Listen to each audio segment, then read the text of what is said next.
धन, पद, प्रतिष्ठा, घोड़े, गाड़ी, बंगले सर्व संपन्न हो जाओ, लेकिन बगैर आत्मज्ञान के।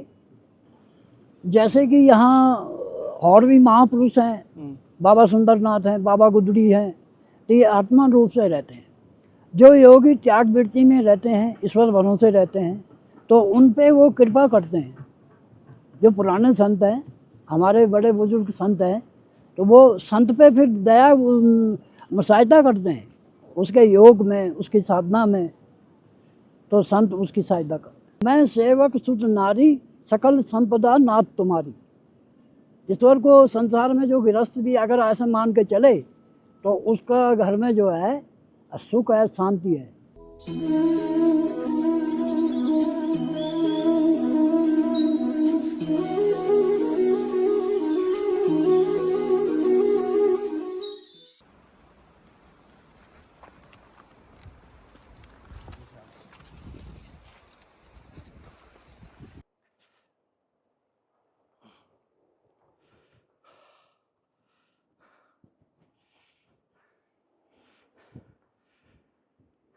नमस्कार साथियों, आपका दोस्त, आपका भाई, आपका साथी, संतों के चरणों का दास, मैं कन्हैया शर्मा धर्म की यात्रा के माध्यम से आपको लगातार संतों के दर्शन करवाने की कोशिश कर रहा हूं, और वो भी हिमालय की कंदरों में, गुफाओं में जो एकांत में संत है उनके दर्शन करवाने की कोशिश करता हूं कि ऐसे विलक्षण संतों के दर्शन करवा सकूं जिनके पास आप जा सकें, वहाँ सत्संग ले सकें और साथ साथ आशीर्वाद गुरु दीक्षा भी ले सकें।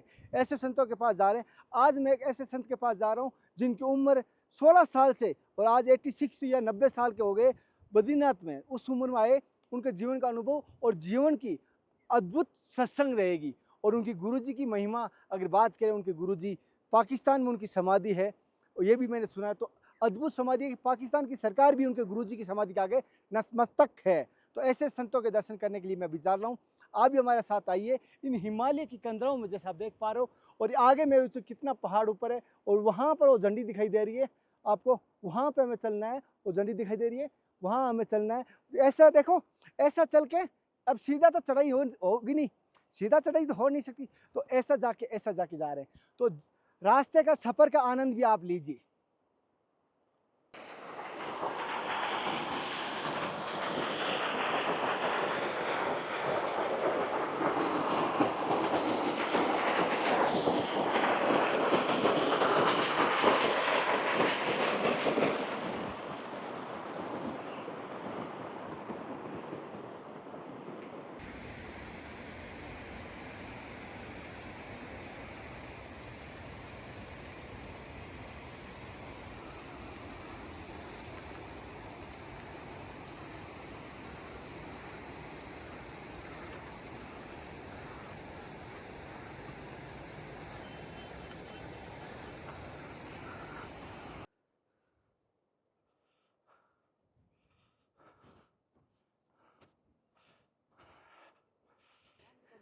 साथियों, जैसे आप देख पा रहे हो, हम कितने ऊपर आ गए।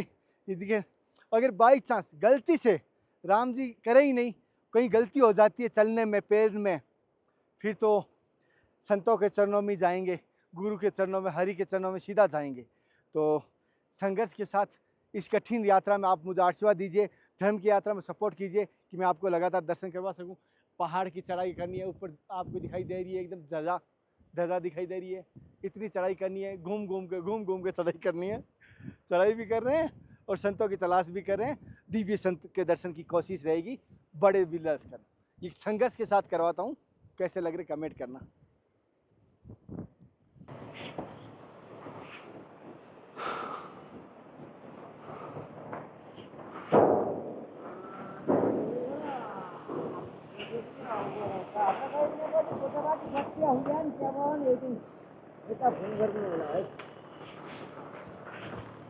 गोटामाटी कति हुँदैन ढिक्कुना मुकलत्ती हुनु पर्ने हो, तोरी घर हालिया धौ र अनि भाँडाकुडी हेर्नु पर्ने हो है।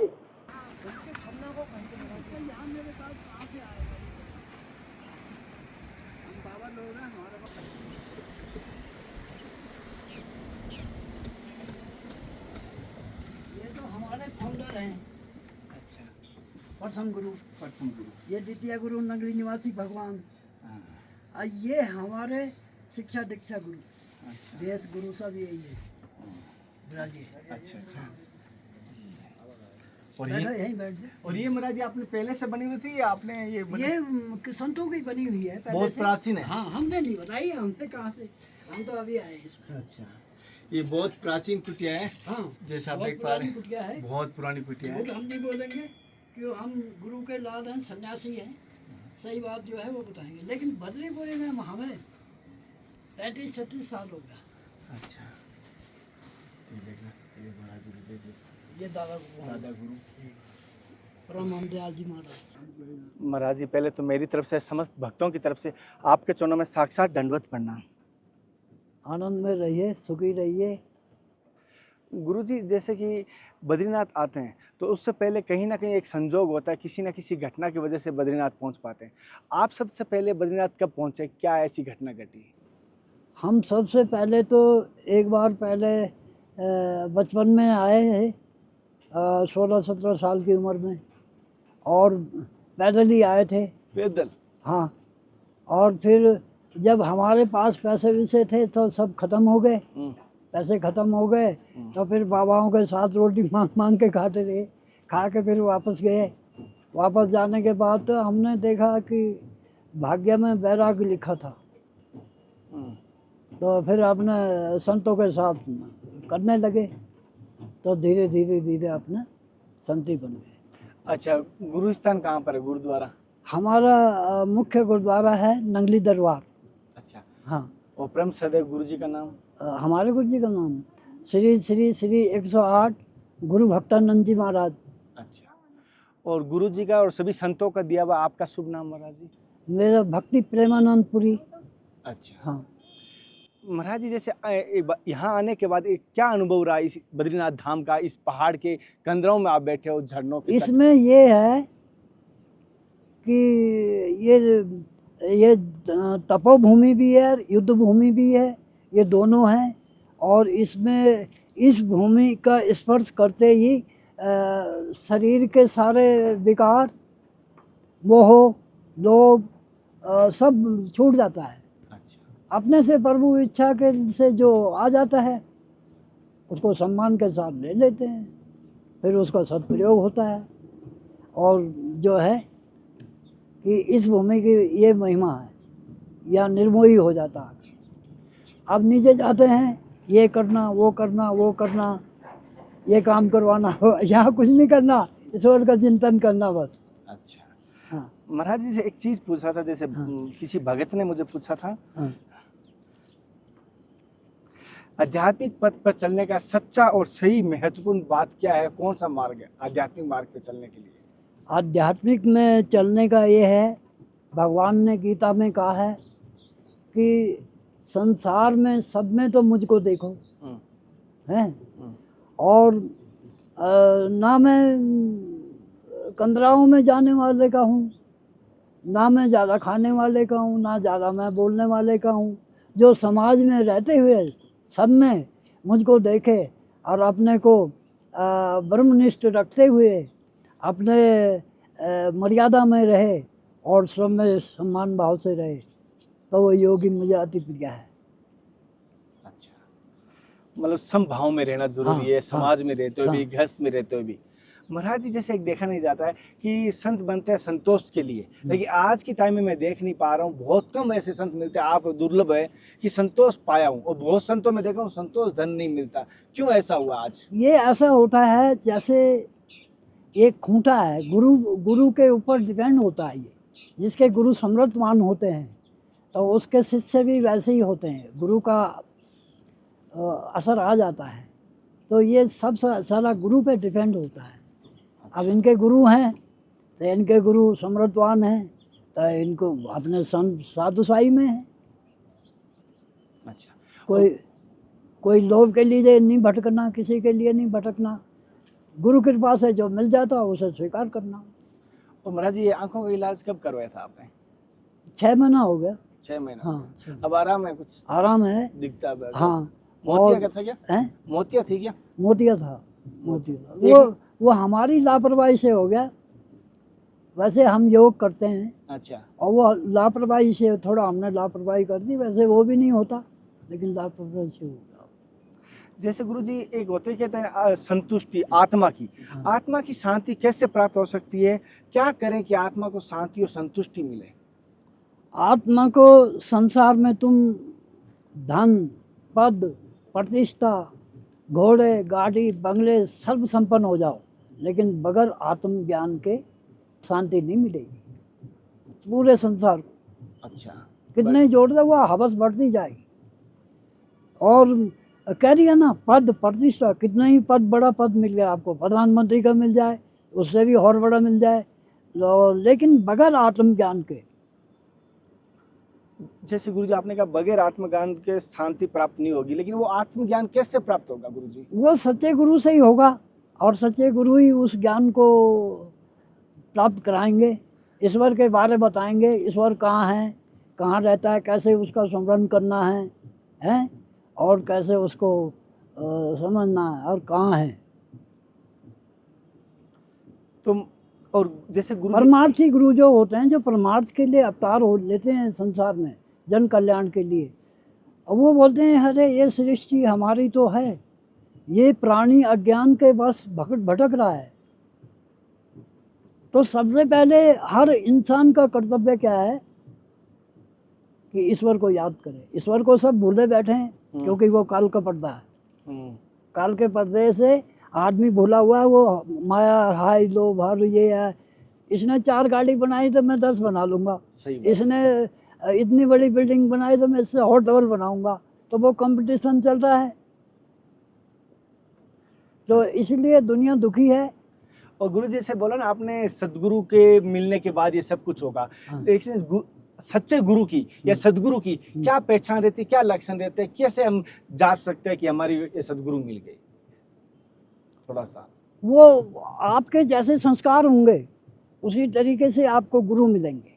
अच्छा, वो हमारे संस्कारों पे आधार है। हाँ, आप जिस भाव के हैं, अगर आप उनके हैं, पिछले जन्म के अगर उनके हैं, तो उनके जरूर होकर रहोगे, वो अपना लेंगे।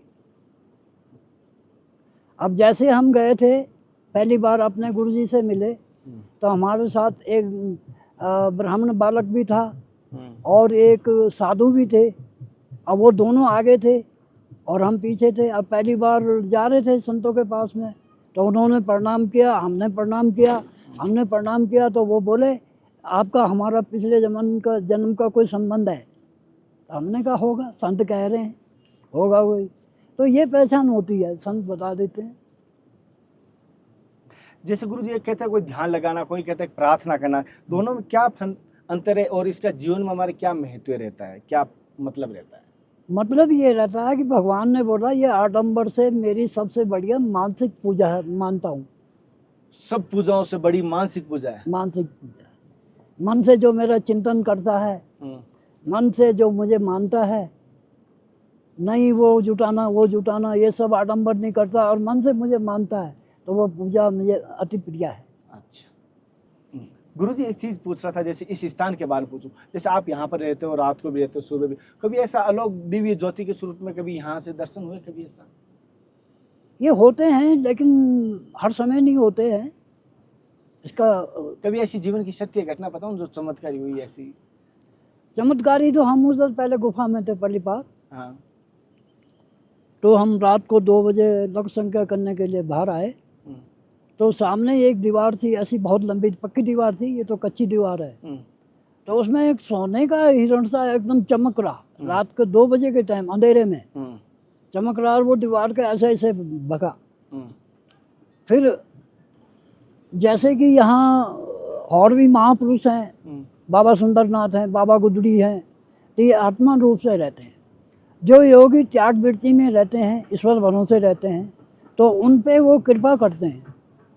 जो पुराने संत हैं, हमारे बड़े बुजुर्ग संत हैं, तो वो संत पे फिर दया सहायता करते हैं, उसके योग में, उसकी साधना में, तो संत उसकी सहायता करते हैं। अच्छा। हाँ, वो आत्मा रूप से, शरीर रूप से नहीं, आत्मा रूप से। गुरु जी से आप कौन कौन से योग ऐसे करते हैं, क्रिया योग या? हमारा सहज योग है, सहज समाधि योग है। सहज समाधि। जैसे गुरु जी कोई अगर जैसे आप समाधि लगाते हैं, तो अगर कोई नया समाधि लगाना चाहता है तो उसको क्या करना चाहिए?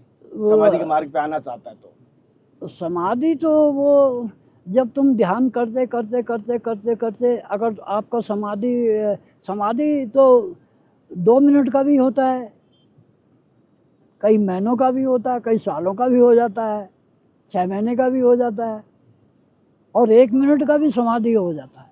अच्छा, हाँ, तो वो ईश्वर की कृपा से होगा। जब ईश्वर में हम लगेंगे, आपने गुरुजी निरंतर उसका अभ्यास करते रहेंगे। गुरुजी आपने लंबी से लंबी कितनी समाधि लगाई, कितने दिन की ऐसे?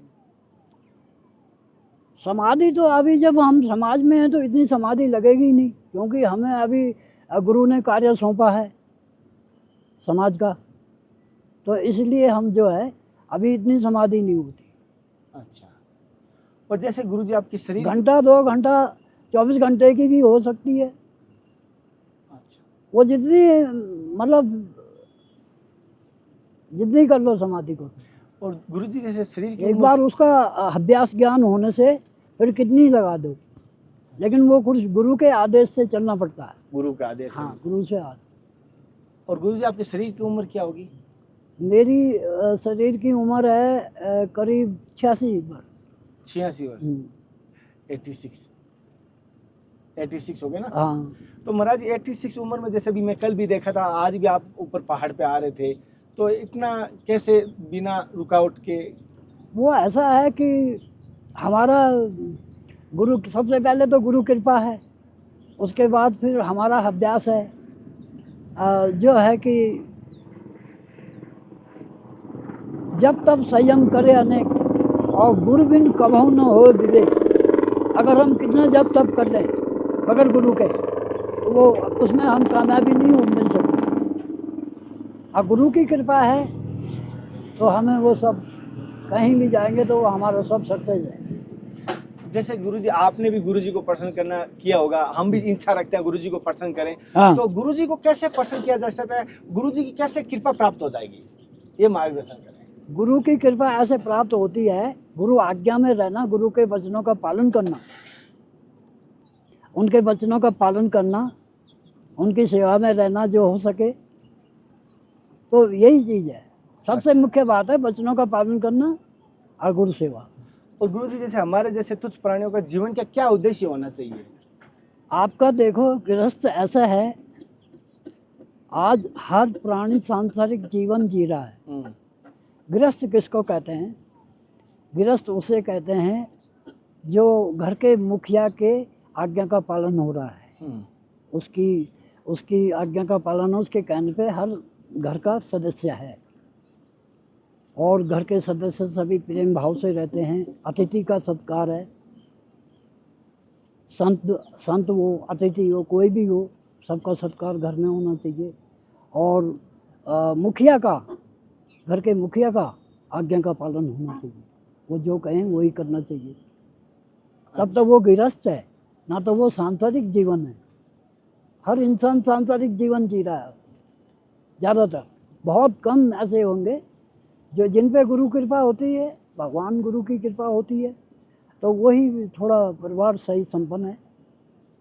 तो इसलिए, और पिता माता जो होते हैं, पिता माता तो पाल सकते हैं, लाड प्यार कर सकते हैं, अच्छा खिला सकते हैं, बचा सकते हैं, लेकिन काल से नहीं बचा सकते। काल से गुरु ही बचा सकते हैं। जी गुरुजी। गुरुजी जैसे एक हम कहते हैं मोह माया, मोह माया से हम सभी लिप्त हैं, लेकिन मोह माया से मुक्त कैसे हो सकते हैं? क्या करें कि हम मोह माया से मुक्त हो जाएं? क्या करना चाहिए हमें? मोह जो है, मोह को इंसान, अब जैसे पुत्र है हमारा, पुत्र है तो उस पर मोह नहीं करना। उसको मोह करोगे तो तुम भी गिरोगे और वो भी गिरेगा। उसके लिए क्या होगा कि ईश्वर चिंतन करना पड़ेगा। ईश्वर चिंतन, चिंतन नहीं करनी।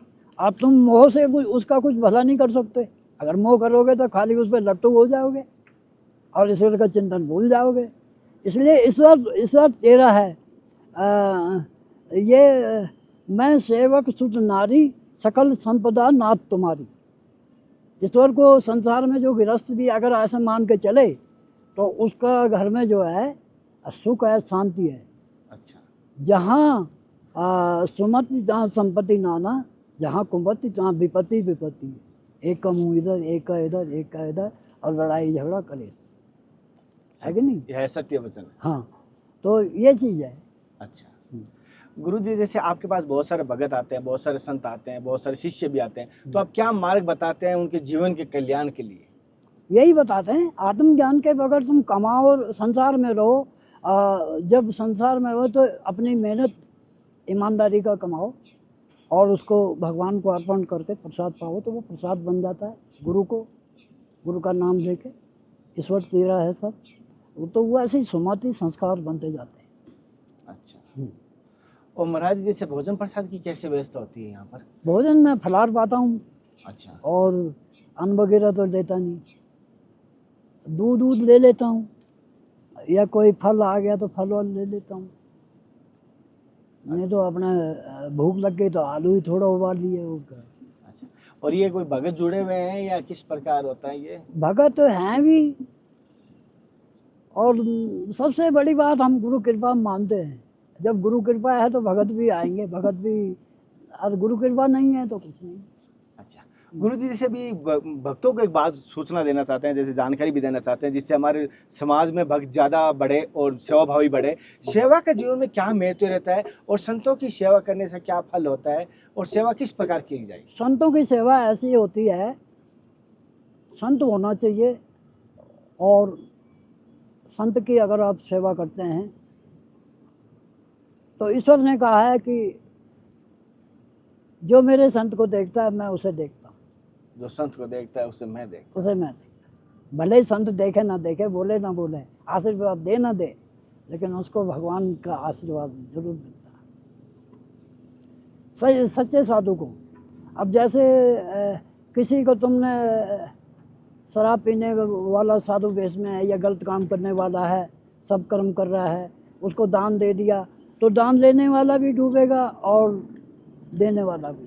देने वाला का भी दोष है, वो तो डूबा ही डूबा है। अच्छा, और देने वाला, उसका सदप्रयोग होना चाहिए कहीं भी दान का।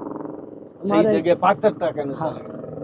पात्र को पात्र का भी ध्यान रखना पड़ेगा। जैसे अगर मछुआरे को कोई अगर मच्छरदानी दान दे दी तो उसका पाप भी लग जाए, वो मछलियां पकड़ेगा। तो यही है, संतों ने, किसी ने कहा था कि दान के पात्र को पात्र को देना चाहिए। और सच्चे संतों का सर गुरुजी, जैसे मैंने सुना है कि सच्चे संत होते हैं, उनके आगे भी भार ईश्वर उठाता है, पीछे का भी भार ईश्वर उठाता है। अगर उन पे कष्ट आता है पहले वो अपने आप पे कष्ट लेता है ईश्वर। हाँ, ये सच है। हाँ, महापुरुषों ने, अभी हमारे जो प्रथम गुरु हुए दादा गुरु, उनकी समाधि पाकिस्तान में है। अच्छा, तो जब वो समाधि पाकिस्तान में है तो उनके ये बहुत बड़ी, ये भी एक रामायण से बड़ी गाथा है, लेकिन ऊपर ऊपर की बातें बता देता हूँ। तो उनकी समाधि जब हिंदू मुस्लिम चली थी, पाकिस्तान बना था, तो उस टाइम कुछ मुसलमानों ने वहाँ हिंदू संतों की समाधि वगैरह तोड़ दी थी, तो इनकी भी समाधि तोड़ दी। तो उनके कुछ मुसलमान अनुयायी भी थे, तो वो दोनों ने, हिंदू और मुसलमानों ने मिलके सुप्रीम कोर्ट पे केस किया। सुप्रीम कोर्ट पे केस किया तो वो बोले भाई ये झूठ बोल रहे हैं, समाधि उगाड़ के देखो। समाधि उगाड़ के देखी तो गुरु महाराज ने हाथ पैर फैला दिए, बोले हम भूमिगत हैं, अंडरग्राउंड है, यहाँ भी हमें चैन से ईश्वर का नाम नहीं लेने दोगे, और हाथ पैर फैला दिए। तो सरकार डर गई, बहुत पैसा देना पड़ा। बोले परमहंस दयाल जी महाराज का समाधि मंदिर जितना खूबसूरत बनता है बनाओ। बनाया, आज पाकिस्तान में है। अच्छा, और गुरु जी, जैसे खास आतंकवादियों का गढ़ है, खैबर पख्तूनख्वा प्रांत, कोहाट जिला, और जो है टिहरी गांव में, ये पाकिस्तान में है, और आतंकवादी वहीं से पैदा होता है ज़्यादातर। अच्छा, हाँ, खैबर पख्तूनख्वा प्रांत सुना होगा आपने, तो महापुरुष खतरों वाली जगह पे बैठते। तो वो कहाँ के थे? छपरा के थे, छपरा के थे। और छपरा से उनको कैसे पता कि मेरा चेला वहाँ है? वो अब पाकिस्तान में चले गया, पहले तो भारत ही था। तो वो पैदल पैदल पैदल वहीं पहुँच गए।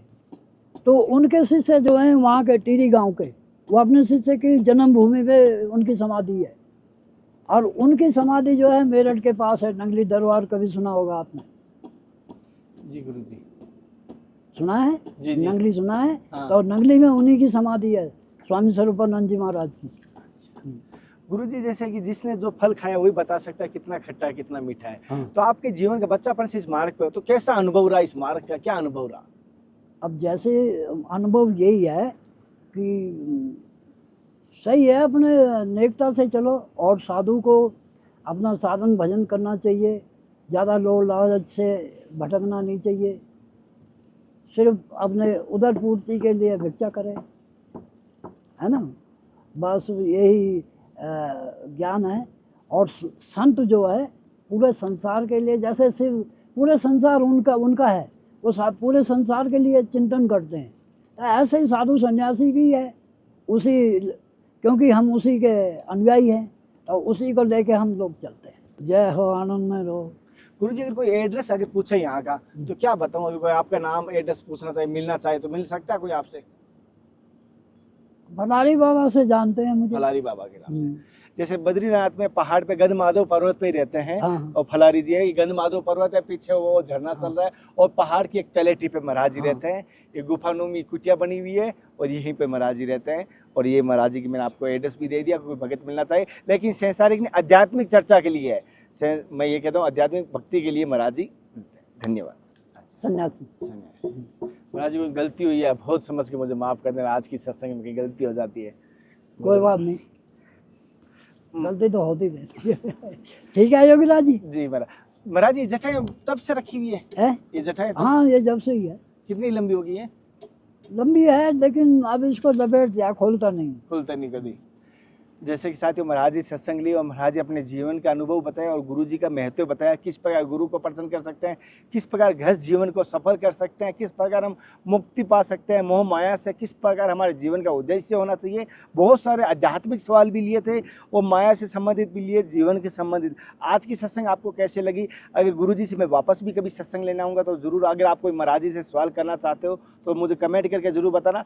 अगली सत्संग के साथ फिर मिलते हैं, तब तक जय हिंद, वंदे मातरम, हर हर महादेव, हरे कृष्णा, हे नाथ हे मेरे नाथ। मैं आपको बोलूँ नहीं, जय गुरुदेव, जय बद्री विशाल की।